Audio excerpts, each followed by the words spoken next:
George Washington needs a spy. And he's got a bunch of his officers there in his tent, and in hushed tones, Colonel Tom Knowlton is telling these guys why he needs somebody to step up and take care of what the general needs. Nobody's willing. In fact, Knowlton finally gives up. He turns to leave. He's going to head back to General Washington, telling him he's failed. And as he turns to leave, this kid standing at the door had come to the meeting late. He was actually ill with a fever. So he arrived at the meeting late, and as Knowlton's about to leave, this kid steps forward and he says, "I will undertake the mission." He's only 21 years old. 21 years old. Now, this is a guy that had graduated from Yale at 18. He had studied for the ministry, went to become a teacher for a few years, and he's teaching in New London, Connecticut. And while he's teaching there, the war breaks out. Lexington and Concord happens. Now, he's just halfway through his 19th year when Lexington and Concord breaks out, so he's still a teenager, basically. But when he hears about Lexington and Concord, he shows up at the town hall meeting there in his hometown to discuss what's happening. And this 19-year-old stands up in front of his community, and he says to them, he said, "We should take up arms, we should march immediately, and not lay down those arms until we've achieved independence." Independence? I mean, nobody had uttered the word independent in his hometown yet. But this young man shakes his community from that colonial submission, shakes the hands of his students, and he marches off to war. And now here we are, a year and a half later. He finds himself outside this tent of Colonel Knowlton's, and a buddy of his is actually there. He's also an officer, a guy named William Hull. Captain William Hull had gone to school with him at Yale. And so Hull is trying to talk Captain Hale out of this. He's saying, "You're never going to succeed at this. There's no way you'll accomplish the mission." He said, first of all, he said, "Hale, you're too honest.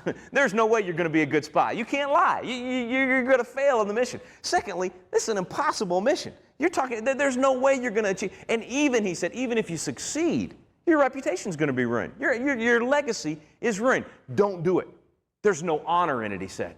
Well, Captain Hale said, "There is honor in any mission necessary for the cause of freedom. I will do my duty." Takes off, dresses once again as a teacher, gets across enemy lines and acts like he's a teacher looking for work. So he goes around New York there, and for about a week he's mapping out the locations of British troops. And he gets all of their fortifications, their movements, he gets it all down on paper, stuffs it in his shoe. Then he's sneaking back across enemy lines, and he's captured. Well, evidence is right there on his person. There's no denying what he's there for. So literally that night they sentence him to hang the next morning. And so that night he's contemplating his fate. He's saying, "Look, I failed. I failed the mission. I failed the general. I failed the cause for which the cause I love so much.